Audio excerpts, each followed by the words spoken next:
안녕하십니까 전국의 유튜브 구독자 여러분, 아프리카TV 시청자 여러분. 매주 화요일 여러분과 최신 사건 관련 컨텐츠를 진행하는 김원사건 파일의 김원입니다. 오늘 여러분과 함께 이야기하게 될 사건은 대한민국을 굉장히 충격에 빠뜨렸던 실시간 검색 순위도 거의 이틀간 상위에 랭크되어 있던 바로 그 사건입니다.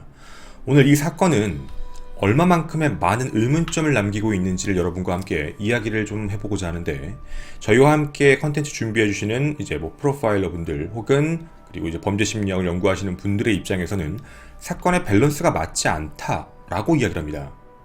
그러니까 평범한 원인, 목적, 그리고 심리적인 부분이 어디 하나 매치가 되지 않는다라고 이야기하는 되게 이상한 사건입니다. 대부분 이런 사건의 경우에는 무언가 숨기고 있다라는 느낌이 가장 많이 드는 내용인데요. 그게 어디까지인지 오늘 같이 이야기를 해보도록 하겠습니다. 경기도 안양경찰서, 안양에 있는 동안경찰서입니다. 신고 전화가 접수된 건 2019년 3월 16일 오후 4시경이었습니다. 신고를 했던 남성은 이런 이야기를 하게 됩니다. 어머니 아버지와 연락이 지금 닿지 않는다 라고 얘기하며 실종 신고를 했던 거죠. 현장에 출동한 경찰은 아무런 인기척이 없는 그 집에 들어갈 준비를 하고 있었습니다. 그리고 조심스럽게 그 집에 있는 문을 열었을 때 집 안은 굉장히 조용하고 고요했습니다. 뭔가 큰 다툼의 흔적이라는 게 있지 않고 그냥 뭔가 외출한 집 같은 되게 조용한 느낌이었죠. 집 내부를 확인하려고 하던 순간 장롱 안에서 좀 심하게 훼손이 돼 부패가 진행되어 버린 시신 한 구가 발견됩니다. 바로 신고를 했던 이 남성의 어머니 58세 B씨였습니다. 단순한 실종 사건에서 이 사건은 강력 사건으로 전환되게 됩니다. 근데 좀 이상한 점이 하나 있었죠. 어머니 아버지가 다 연락이 되지 않는다 라고 분명히 얘기를 했는데 집 안에는 어머니의 시신만 확인이었습니다. 아버지 62세 이모 씨의 행방이 묘연해져 버린 상황인 거죠. 우선 경찰은 아파트 내에 있는 CCTV를 하나씩 확인을 해보게 됩니다. 신고가 접수된 날은 3월 16일. 시신의 부패 정도를 봤을 땐 좀 꽤 지나 보이는 상황. 더불어 이 부모, 어머니는 확실히 확인됐으니까 어머니가 집에 언제쯤 마지막으로 들어왔고 언제 또 나갔는지를 확인하기 위해 CCTV를 계속 돌려보고 있었습니다. 그런데 그 시간이 점점 옛날로 갑니다. 한 일주일 전이겠지? 없네. 2주일 전이겠지? 없네. 시간은 약 3주 전까지 거슬러 올라가게 됩니다. 2019년 2월 25일 오후 4시 6분 신고를 냈던 부모님, 어머니, 아버지는 큰 보스턴 가방 같은 걸 하나 들고 집으로 들어가는 장면이 포착됩니다. 그리고 그 이후 단 한 번도 집 밖으로 나오신 적이 없습니다. 해서 어머니의 시신은 확인이 되었죠. 그런데 아버지는 확인이 안 됐던 겁니다. 여기서 끝나지가 않았습니다. 이상한 남성들의 존재가 확인이 됩니다. 이 아파트에 거주하는 사람은 절대 아닌데 눈에 띄던 남자들이 4명이 있었던 거죠. 이들이 왜 눈에 띄었냐면 일단 같은 층에서만 내렸고 같은 층에서만 탔다는 점, 더불어 그 전에 이미 그곳에 도착해 있었다라는 게 확인됩니다. 좀 소름이 돋지만 부모님이 집에 도착하기 15분 전이었던 3시 51분 아파트 내부에 먼저 들어가는 장면이 포착이 됩니다. 이들은 분명 이상했습니다. 15분 먼저 도착했던 그들은 들어간 이후 더 이상 부모님은 나오지 않았고 오후 6시 10분이 됩니다. 남성 1명을 제외한 3명의 남성이 다시 바깥으로 나오는 장면이 포착됩니다. 그 이후 오후 10시쯤 됐을 때 또 다른 남성 2명이 그 집으로 올라갑니다. 정확히 말씀드리면 나갔던 3명 중 2명이 돌아온 게 아니라 3명은 떠나서 완전히 딴 데로 가버렸고 또다시 모르는 2명이 집으로 돌아오게 된 거죠. 그리고 다음날 2월 26일 오전 이삿짐 센터가 도착을 합니다.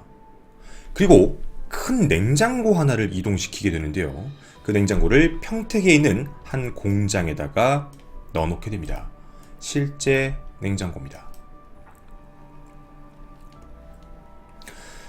이 모든 일들을 끝내고 난 뒤 그제서야 남자 1명, 3명은 먼저 갔고 한 명이 빠져나오는 모습이 포착됩니다. 분명 베테랑 경찰분들의 입장에선 이상한 느낌이고 이상한 장면이었죠. 경찰은 수사를 통해 시신을 발견했던 다음 날인 2019년 3월 17일 오후 3시에 유력 용의자였던 김 씨를 체포하게 됩니다. 그리고 그를 통해 평택의 공장 위치가 어딘지 알게 되었고, 그 공장에서 이 냉장고, 이 문을 조심스럽게 열었을 때 이 안에는 아버지 62세 이모 씨의 시신이 확인됩니다. 즉 이렇게 이 사건이 세상에 공개가 된 겁니다. 여기까지의 내용을 좀 정리를 해보자면, 4명이 먼저 15분 전에 도착을 했고 그 이후에 돌아오신 부모님을 살해를 하고, 그 이후 사건 현장을 수습을 하고 먼저 어머니의 시신은 장롱 안에, 아버지의 시신은 냉장고 안에 넣어놓은 뒤 그 다음날 이삿짐 센터를 통해 그 이제 냉장고만 평택으로 보냈다라는 이야기가 되는 겁니다. 즉 사건이 발생한 현장은 집이라는 게 확실한 거죠. 유기 장소가 두 분 중 한 명만 다른 상황입니다. 그리고 외부에 많이 알려져 있진 않지만 시신의 훼손 정도도 조금 심각한 상황이었습니다. 이제 궁금합니다. 범행 동기가 도대체 무엇일까라는 의문점이 남는 거죠. 이 사건은 분명 살인사건입니다. 살인사건의 종류는 여러 가지가 존재하죠. 뭔가 금품을 노리기 위해서 들어갔다가 계획이든 우발이든 살인을 저지르거나, 아니라면 뭔가 원한관계, 이런 쪽에서 살인을 저지르거나, 아니면 정말 분노 폭발령으로 묻지마 범죄를 저질렀거나, 여러 가지의 경우일 수 있습니다. 그런데 이 사건을 여러분에게 꺼내기에 앞서서 어쩔 수 없이 이야기해야 하는 사람이 한 명 있습니다. 제가 원래 이런 무언가 이름이 알려진 사람과 엮여있는 다른 사건에서는 그 사건 얘기만 하는 경우가 많은데요. 이 사건에 대해서는 이 유명한 사람, 우리에게 알려져 있는 이 사람의 이야기를 빼놓고는 진행하기가 조금 어렵습니다. 바로 지금 사망하신 피해자의 아들은 불법 주식거래 및 투자 유치 혐의로 구속 기소된 우리에게 알려진 청담동 주식부자 33세 이희진 씨입니다. 그는 증권 전문 방송을 통해 주식 전문가로 활약하며 블로그나 SNS 이런 곳에 자신의 고급 주택 혹은 고급 수입차, 재력을 굉장히 많이 과시했지만 결국 불법 주식거래 혐의로 1심에 징역 5년, 벌금 200억, 추징금 130억 정도를 선고받은 상태입니다. 벌금을 낼 돈이 없다라는 문제 때문에 현재 일당 1,800만 원 정도의 황제 노역을 하고 있다라는 얘기도 돌고 있는 내용이죠. 그리고 아까 신고를 했다고 얘기하는 사람, 바로 동생 이 씨입니다. 징역 2년 6개월, 벌금 100억 원 이렇게 하고 벌금형에 대해서는 선고 유예가 된 상태로 작년에 출소한 것으로 알려져 있습니다. 바로 신고를 했던 사람이 동생이었던 거죠. 이들을 이야기할 수밖에 없는 이유가 이 범행의 목적이 바로 이 부분에 섞여 있기 때문입니다. 체포한 주범 김 씨는 이렇게 이야기합니다.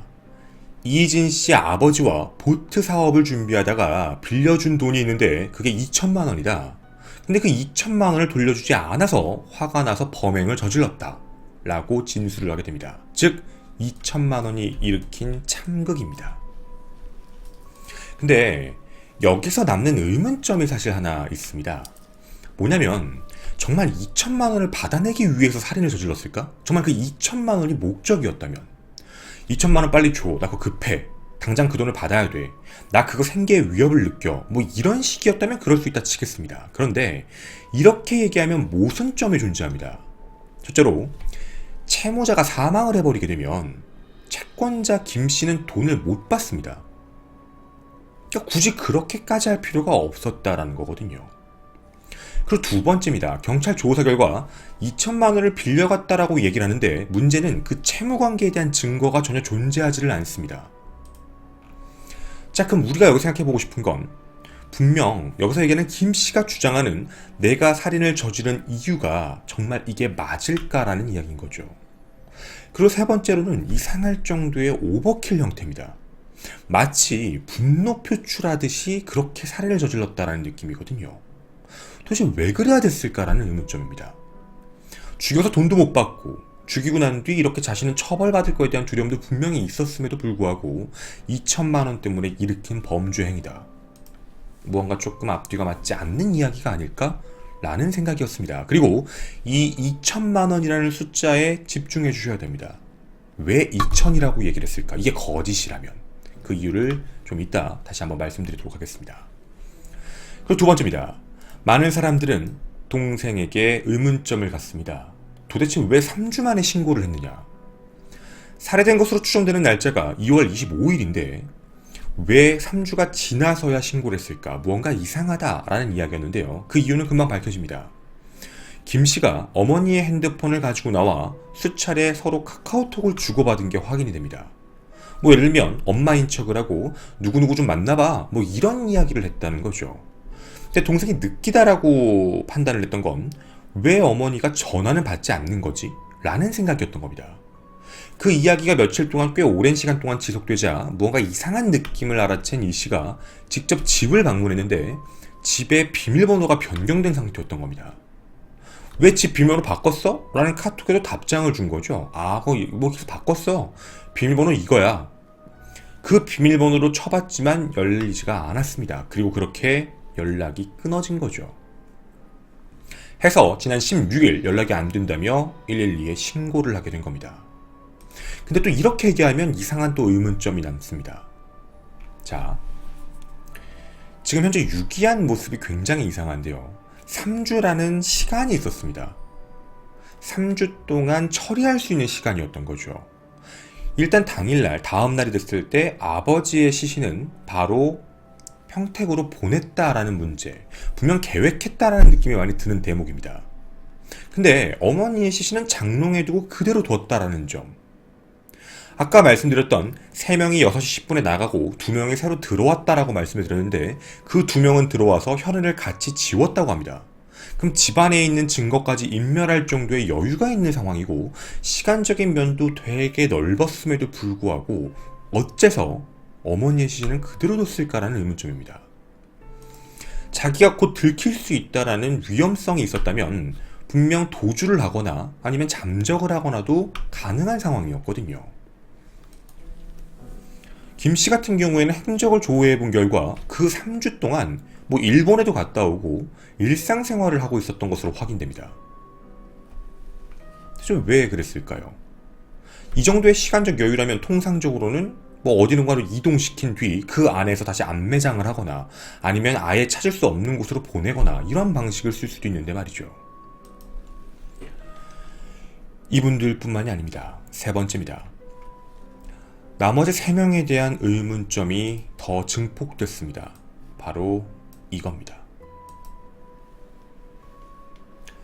사건 발생 전이었습니다. 2월 16일 구인 사이트에 이상한 글이 하나 올라옵니다. 서울 경기 지역에서 활동하실 팀원을 모집합니다. 개인 경호팀이라는 명목에 학력은 무관하다. 20에서 35세 사이에 신체 건강한 남성을 우대한다.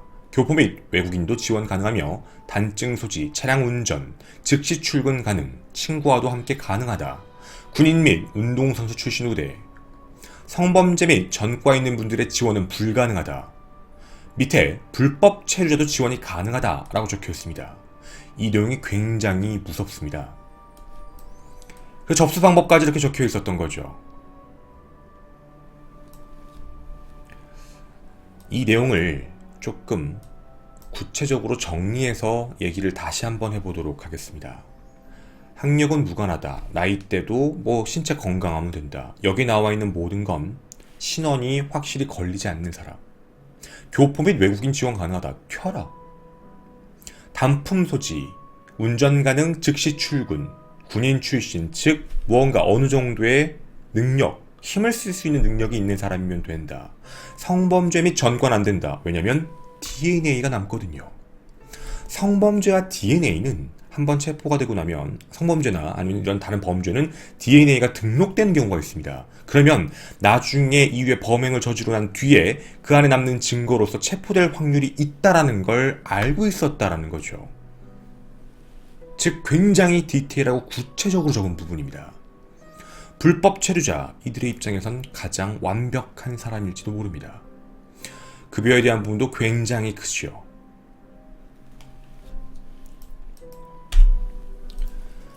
자, 그럼 이걸 통해 범행 9일 전 중국 동포 3명이 모집됩니다. 추측컨대 김 씨와 최소 3번 정도 만난 것으로 확인됩니다. 아마도 추측으로 제일 처음에는 부천에서 만난 것, 그리고 20일 날 이제 서울에서 만나고 범행 당일날 안양 아파트에서 만난 것으로 확인이 됩니다. 아까 말씀드렸던 대로 공범이었던 남자 그 중국 동포 3명은 6시 10분에 아파트에서 나오면서 11시 51분 바로 중국 칭다오로 출국을 하게 됩니다. 그들은 합법적인 장기 체류자였고 이들 중 한 명은 최근에서도 일을 하고 있는 일용직 노동자였습니다. 자, 그럼 이들이 누군지 확인됐습니다. 그리고 이들은 출국을 했습니다. 이상한 의문점입니다. 위의 내용과 합쳐보게 되면 이제 2천만 원은 거짓말 같습니다. 금액적으로 봤을 때 중국 동포 3명을 동원한 비용이 얼마였을까요? 일반적인 경호 업무가 절대로 아니었습니다. 사람을 죽였어야 됩니다. 여기 적혀있는 금액 300에서 1000, 과연 정말 300만 원을 받고 했을까? 물론 300만 원이라고만 놓고 봐도 3명이면 900만 원입니다. 그리고 아까 말씀드렸던 평택에 있는 창고, 그것도 임대를 해야 되죠. 이삿짐 센터도 불러야 됩니다. 돈을 굉장히 많이 써야 되는데 단돈 2천만 원을 받기 위해 이런 행동을 했다는 건 정말로 이상합니다.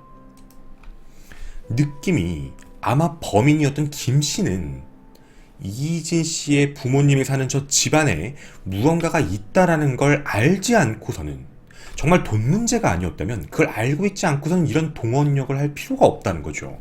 정말 원한 관계라 죽여야겠다라는 마음을 가졌을 때 돈을 쓰는 것, 그것과 내가 이 안에 무언가 노리는 게 있다, 그 돈 나누자, 돈 있을 거야 라고 얘기하는 건 분명히 다른 문제입니다. 우리가 갖는 의문점 4번째, 바로 2천만 원 때문에 한 건 너무 큰 손해였다라는 얘기죠. 그런데 우리에게 새로운 사실이 하나 밝혀집니다. 손해가 아니었던 거죠. 바로 사건 당일 25일이었습니다. 동생 이 씨는 자신의 소유에 있는 슈퍼카 한 대를 판매하게 됩니다. 그 차량은 바로 부가티입니다. 판매 대금은 15억 원, 그중 10억 원은 본인의 계좌로 받았고 그중 5억 원을 보스턴백에 담아 부모님에게 전달을 했던 거죠. 해서 당일 CCTV에 보스턴백을 갖고 들어갔던 어머님의 모습이 찍혔던 게 바로 그게 5억 원짜리 가방입니다. 오후 4시 6분 돈가방을 들고 아파트로 들어갔다는 거죠. 근데 문제는 동생은 5억이라고 얘기합니다. 하지만 김 씨는 그 안에 얼마 있었는지 난 모른다. 왜냐면 그 5억의 행방이 지금도 오리무중입니다. 검거됐을 당시에 김 씨는 1,800만 원의 현금만을 가지고 있었습니다.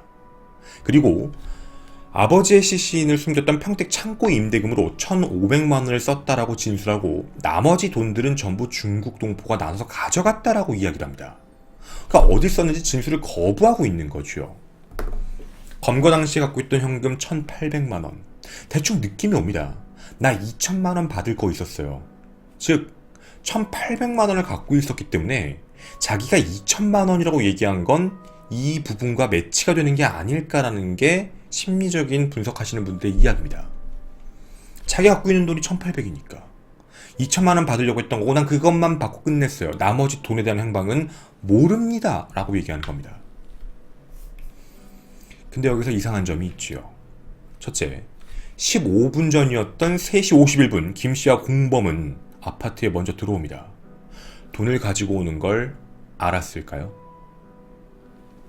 분명 김씨는 몰랐다고 진술합니다. 돈이 갖고 들어오고 그 돈 안에 돈이 있던지도 몰랐어요 라고 얘기했는데, 만약 그게 모르면 목적성에 문제가 생기는 거죠. 단순하게 보복을 위해서 들어갔다라고 보기에도 말이 안 맞는데 우연히 들어갔더니 그 안에 돈이 있었다. 들어가서 15분 전에 잠복을 했다. 이게 정말 말이 맞을까요? 두 번째입니다. 한 달 가까이 범행 계획을 세운 것으로 확인됩니다. 도착하기 전 이미 아파트 내에 들어가 범행을 준비하지 않았을까라는 추측인데, 지금 현재 사람들이 외부에서 추측하고 있는 건 집 안에 있었던 건지 집 밖에서 기다리다가 위협해서 같이 들어간 건지는 확인이 안 된다라고 이야기가 알려져 있습니다. 그런데 경우의 수를 조금 분리해 보도록 하겠습니다. 밖에서 기다리고 있었다라고 이야기한다면 뭐 복도 같은 데서 숨어 있다가 들어온 걸 보고 그 이후에 일이 발생했다라는 이야기인 거죠. 어떤 몸싸움이나 시끄러운 소리 없이 자연스럽게 해결이 됐다라는 부분입니다. 물론 그렇게 될 가능성도 분명히 존재하지요. 다만 그렇게 되면 집안 내부에서 굉장히 큰 소리가 나지 않았었을까? 라는 한 가지 의구점입니다. 몸싸움도 더 심해집니다. 아니라면 먼저 집안에 들어가 있다가 문제입니다. 집안에 들어와 있었다는 건 집의 비밀번호를 미리 알고 있었다는 얘기가 되고, 그 집 비밀번호를 알 수 있는 방법이 무엇이었을까에 대한 의구점이 드는 거죠. 첫째, 미리 카메라 같은 걸 설치해놨었나? 미리 확인을 해놓고 나중에 들어간 걸까? 근데 또 이렇게 되면 또 이상해집니다. 돈을 5억을 갖고 들어올 걸 어떻게 알았을까? 5억짜리 돈에 대한 그 문제도 이상해지는 상황이거든요. 돈가방을 갖고 있던 점, 부모님이 오시기 전 먼저 들어간 점, 그리고 그 이후에 6시 10분에 바로 출국한 점, 누가 봐도 완벽한 계획입니다. 여러분이 생각하시기에 이 사건에 어떤 부분이 이상하다고 느껴지십니까? 현재 남는 해결 과제가 하나 남아 있습니다. 역시 예상한 대로 피의자 김 씨는 다른 이야기를 하기 시작합니다. 처음엔 공범 3명과 함께 범행을 했다라고 이야기했던 그는 현재 안에서 이런 주장을 합니다. 나는 직접 죽이지 않았다. 난 그 안에 있었던 건 맞지만 죽이는 건 그 중국 애들이 했다. 나는 분명 2천만 원을 빌려줬는데 받지 못해 그랬다. 말을 바꿨다라는 거죠. 공범에게 모든 걸 떠넘기게 됩니다. 이유는 단순합니다. 공범이 안 잡힌 걸 알고 있거든요. 공모했고 실질적 주범의 지위는 동일하긴 하지만 양형을 좀 감형을 받기 위해 이렇게 하지 않는 것인가라는 추측입니다. 이 사건이 과연 어디까지가 진실일까요? 분명 석연찮은 미스터리가 남아있습니다. 저는 김원 사건 파일의 김원이었습니다. 감사합니다. 일단 첫 번째 핵심적으로 중요한 부분은 차량 판매예요. 차량 판매에 대한 사실을 정말 우연히 알았을까? 그러니까 우연히 그날 침투를 했는데 그날 차량 대금을 가졌다라는 문제인 건지, 아니면 사전에 차량 판매하는 걸 알고 있던 사람이 누가 있던 건지, 그러면 또다시 새로운 공범이 또다시 나타나는 거죠. 공범일지 아닐지는 모르지만 도와주는 사람이 또다시 존재할 수 있다에 대한 문제인 거죠. 근데 이 내용에서 가장 중요한 게 하나 있어요. 사실 이 사건이 원한에 의한 범죄가 아니라면 모든 범죄는 그러니까 이득을 갖는 사람들이 필요해요. 그러니까 뭔가 자신의 원한이 해결되거나 자신이 금전적인 이득을 취하거나, 그러니까 이런 돈과 관련되거나 이런 게 분명히 있어야지 묻지마 살인이 아닌 이상 이렇게 되는데, 이 사건은 묻지마라고 볼 수는 없어요. 다들 엮여있고 어떻게 집도 알고 있었고. 그러면 조심스럽게 판단해 볼 때 첫 번째가 돈 때문이다, 돈의 수혜자다 라고 얘기한다면 그 중국 동포와 김 씨가 가장 큰 수혜자예요. 돈을 가져갔으니까. 그래서 일단 그쪽에 대한 부분으로 하나 들어가요. 그리고 두 번째로 얘기가 가장 많이 나오는 게 이 사건의 최대 수혜자가 누구냐예요. 그러니까 만약에 이게 5억이 있는 걸 몰랐다라는 가정 하에 최대 수혜자가 될 수 있는 건 상속자들이에요. 사람들 사이에서 이 이야기가 나오는 게 그것 때문이에요. 제가 여러분한테 이 말씀을 드리는 이유도 맞다 아니다가 아니라 사람들이 생각하고 있는 부분이 이런 것이다 라는 걸 좀 전달해 드리는 건데, 상속자라는 게 뭐냐면 지금 현재 이씨 형제는 재산 추징 상태예요. 이들이 당시에 이제 어떻게 보면 유사수신 행위를 저지르고 나서 갖고 있었던 돈들, 그 돈들이 현재 어디가 있는지를 모르고 있는 상황이거든요. 추징은 해야 되는데, 근데 그 추징 자체에 대한 부분을 다른 곳으로 넘어가게 되는데, 만약 부모가 사망을 하게 되면 부모에게 있는 재산은 상속이 돼야 돼요. 근데 상속이 되면 그건 드러나는 노출 재산이 되죠. 그러니까 노출 재산이 된다는 건 그건 추징이 가능하다는 얘기가 돼버리는 거예요. 역으로 얘기하면. 그래서 그걸 노리고 한 거 아닐까라는 이야기들도 있어요. 물론 사람들 사이의 추측이에요. 그게 아니라면 사실 이 시형제가 얻을 수 있는 조건은 많지는 않아요. 자기들의 입장에서 봤을 때는. 그러니까 이 일 자체가 상식적으로 봤을 때는 굉장히 앞뒤의 밸런스가 전혀 맞지 않는 거라, 정말 단순하게 얘기해서 5억을 노리려고 죽였다라고 얘기한다면 그렇게 그냥 끝나는 문제가 되거든요. 아, 이건 그냥 금품을 위해서 살인을 저질렀구나 로 끝날 문제. 근데 정말 그렇게만 했다라고 보기에도, 그러니까 모든 게 엮여야 돼요. 그날 돈이 들어온다는 것까지 알아야 되고, 5억을 갖고 집에 들어올 거라는 걸 알고 있는 상태에서 범행을 저질렀었어야만 되는데, 여기서 또 문제가 생기는 게 그거 하나예요. 5억에 대한 부분으로서 얻었다라고 체크를 하면 도망갔었어야 돼요. 분명 당일날 중국 사람들은 도망을 쳤기 때문에 3주의 시간이 있었어요. 근데 왜 도망을 안 쳤는지를 모르는 거예요. 물론 다 얘기는 할 수는 없어요. 이 부분에 대해서 조금 그냥 합리적으로 좀 돌려서 말씀을 드리면, 카톡을 계속했던 이유가 돈을 좀 보내라 였던 건가? 부분이요. 그러니까 둘째 아들이 우리 엄마 아닌 것 같은데 라고 느꼈을 때의 생각이 그런 부분이에요. 그러니까 10억 원을 갖고 있었잖아요, 대금으로. 그러니까 카카오톡을 계속 하면서 돈 좀 더 보내라, 돈을 이쪽으로 가지고 와라, 나한테 더 보내라, 그 돈을 더 노리다가 이렇게 된 건지. 그러니까 의심을 안 하겠지, 연락을 하니까. 나 믿네, 그러니까 돈을 보내라고 얘기해서 좀 시간을 끌다가 그래서 체포가 된 건지, 그러니까 돈을 더 노리다가 그렇게 된 건지 아닌지가 지금 확인이 안 되는 거예요. 근데 이 부분에 대한 건 그냥 여러분한테 던져드린 얘기인 것 뿐이고, 그래서 이 부분이 만약에 돈과 관련된 부분이 아니다라고 얘기가 돼버리면 사건이 이상하게 꼬여가는 거예요. 정말 이상하게 꼬여가요. 그러면 앞뒤가 아무것도 안 맞죠. 만약에 돈이 있다는 걸 알고 저질렀고, 그리고 차량 판매에 대한 걸 알고 있었다라는 걸, 워낙에 비싼 차량이었기 때문에, 그리고 워낙 유명한 차량이었고, 당연히 판매 딜러들 사이에서는 유명할 수밖에 없었어요. 당연히. 그러니까 유명하죠. 그런 차량이 이제 매각이 된다. 그리고 그런 차량을 구매할 수 있는 업체도 많지는 않아요. 그러니까 미리 얘기를 해야죠. 돈을 15억을 끌어 모아야 되는데, 현금으로 15억을 끌어 모으고 차량을 구매를 해야 되는 상황이니까, 아마도 이제 그 내에서도 소문이 돌지 않았을까에 대한 추측은 분명히 드는 상황이에요. 근데 제일 이해가 안 가는 게 이 대목이에요. 15억 원을 받는다는 건 알았는데 그 중에 5억을 부모님이 갖는다는 걸 어떻게 알았냐는 거예요. 그러니까 이게 이상해요. 그러니까 딜러가 알았다, 그것도 이상해요. 또 딜러한테 그러면 우리가 10억은 계좌로 쓰고 10억은 5억은 보스턴 빼고 그냥 줘, 현찰로 그냥 줘, 엄마 아빠가 가져갈 거야. 그거는 다 당일날 이야기거든요.